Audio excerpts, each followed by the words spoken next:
everybody. I'm David Asanidze from a municipality city hall, and actually I'm representing urban planning department. Today I'm gonna present our project, and in a city planning department we are working on a case of the progressive development of the brownfield lands. And I will tell like a small stories about Tbilisi. One of the challenges of modern post-industrial cities are the brownfield sites. Brownfield sites are like a formal industrial sites which is currently abandoned. You can see this is one of the brownfield sites which is located in Tbilisi. This kind of buildings were built during the Soviet Union, but as you know, after the collapsing of the Soviet Union, that places and buildings actually became abandoned. And today now they are kind of ruins, and most of them are not functioning anymore. The case is that after the collapsing of the Soviet Union, city had a lot of challenges and a lot of problems. We call it kind of 90s, we call it like a dark time. Also on that period, in a city and in the entire country, starts the process of the privatization. Probably you are familiar that during the Soviet Union, our land was kind of controlled by the state. But after the 90s, it became kind of privatized and private. That today, like a half of the brownfields, they are privatized with like a private ownership, and another ones are kind of in a state ownership. You can see that the reuse of the brownfield is kind of really improved method in an international way. You can see some of the examples. For example, on a down, you can see the LX factory, which is located in Lisbon, and it is a kind of one of the successful example of the converting brownfield land as like a public space for use and etc. Like brownfield lands can be used as like a municipal project, as a private project too, and as a public space or like a green space for recreational purposes. This is the locations of the brownfields in Tbilisi, and as you see on a map, Tbilisi actually is like a linear city which follows the river of the Kura. And during the Soviet time, that lands, like factories, were built along the railway. Like here we have kind of, I don't know if it's visible or not, that red dot, but railway cross city, right this. And this is like our river Kura, and most of the brownfield sites are located on the left bank of the Kura river. You can see in the zoom in, the locations of the brownfield lands, like north part of the city, south, southeast, and like a central area, and you can see the amount of the hectares of these brownfield lands. And as I mentioned before, that part of these brownfield lands are like in a private ownership. From my point of view, and for the point of view of the city halls, it's this kind of empty lands, or not empty lands, of kind of brownfield lands. It is like has a big potential for further development of the city, and we can use that spaces as a creative spaces, as a green spaces, or just as attractive tourist spots.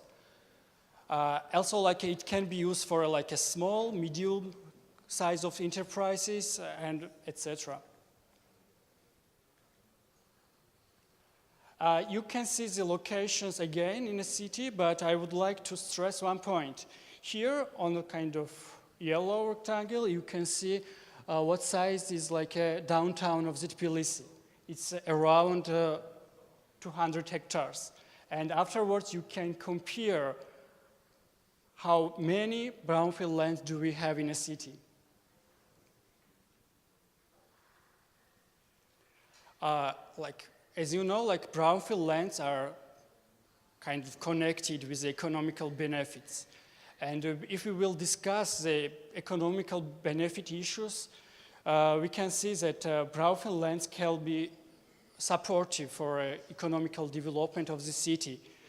It can play a good role for creation of the job places and to improve kind of construction market.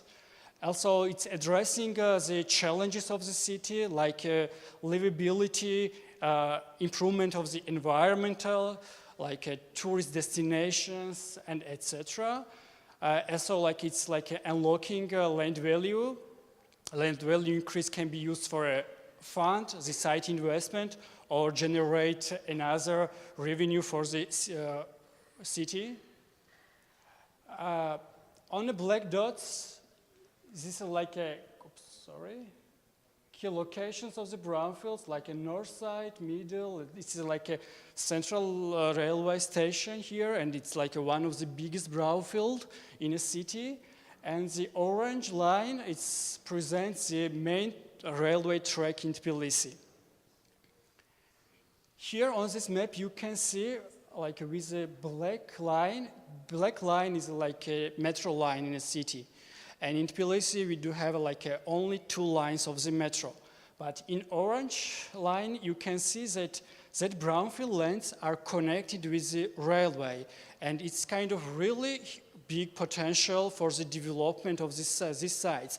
Because not today, unfortunately, in Tbilisi, passenger railway tracks do not work. But if city will go on the direction for like a sustainable transport way, and we will develop passenger trains, that site has a really good connection. And it has an even better connection than metro. In some places, it repeats the location of the metro line, but in the rush hours, it can be a supportive for a city too. And of course, it plays a big role in urban resilience if we will have a sustainable transport. Actually, this is a concept in my department. We work on the kind of further development of the sites. And for our point of view, like some of the sites are critical because they cannot be used as a residential or as a public spaces, because you are familiar that some of the brownfield lands has a land contamination due to there was a kind of former industrial places and the ground is kind of not really clean. And that is a kind of our just like a really general proposal. It's like a feasibility probably, but it needs like a further study. But that sites can be developed as parks, and you see the green rectangles on the maps as an attraction, retail, offices, or housing apartments. Also in a city we have a lot of problems related to the housing due to, unfortunately, city does not have affordable or social housing, and we do have a lot of integrally kind of immigrated people inside of the country due to part of the Georgia is occupied, and that people, they live in Tbilisi, and we call it kind of refugees, but it's kind of internal refugees, and they need really good houses, but unfortunately some of them, they are living in kindergartens or schools or some another public buildings. That's why city have to think to kind of improve and create kind of social or affordable house market. That's why if a railway will go to the passenger railway, if we'll go to the east side of the city, it would be possible to create some kind of new residential districts or neighborhoods nearby the airport, within the parks or offices. And yeah, as I already mentioned, some of the brownfields looks like this, and the kind of contamination of the land is high, and it needs a further study.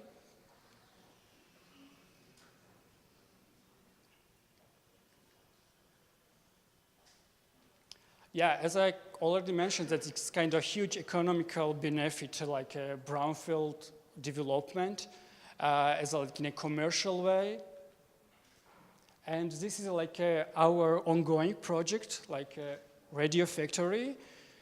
In this year, with the new administration and with the new mayor, in a city hall, we start to work regarding a new project, which called a Radio Factory. This site is located in the a Soviet district. This district was built up during 60s in Tbilisi, And mostly they are around this neighborhood are located Soviet block of flats. This is a kind of, we call it kind of sleeping district. And there is nearby is located a former radio factory with condition is like this. And it's like a concept, it's kind of feasibility study, how we can develop this site. Because as I mentioned, as it is like a sleeping neighborhood, there is no attraction for youth people. And it's kind of far away from the city center. That's why like people who live over there, they need really good accessible public space or youth place or co-working space. First part of the project was like a feasibility study, which is already done, development concept, which is like visible here. Also like we did it like a risk assessment. And second part of the project will be called for the investment proposals, because unfortunately municipality do not have enough finance resources to develop this project by own. That's why like we have to invite a lot of kind of stakeholders or investors. This is like a concept images. You can see the total area of the design area and existing buildings. Here supposed to be a different zones and different functions. Here will be kind of hotels, hostels, public spaces, pools, co-working spaces, recreation, skate park, and a lot of attraction for youth and for different kind of age people. This is one of the pavilion located over there.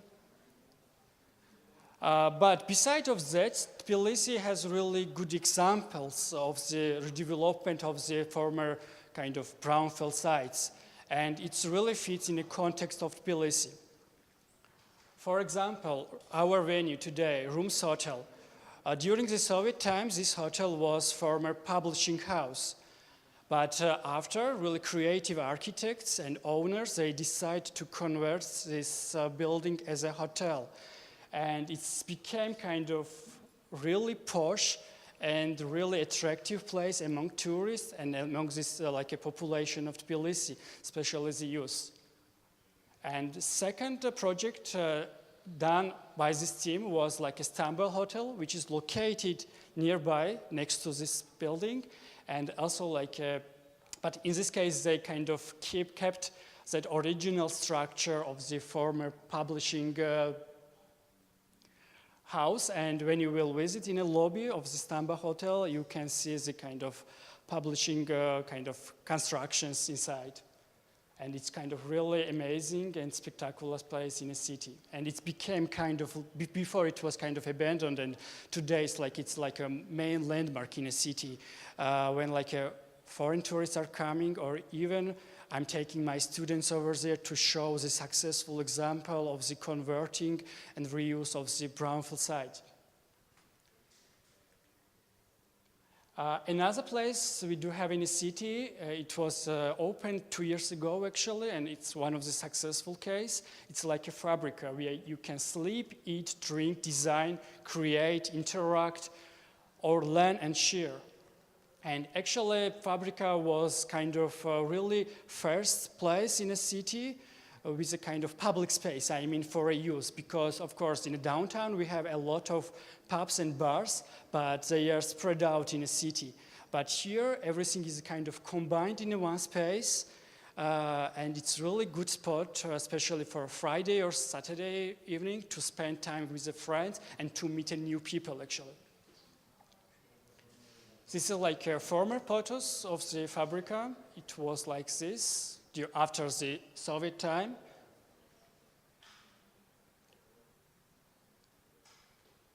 And you can see result. And I'm highly recommended you to visit this place, especially today night.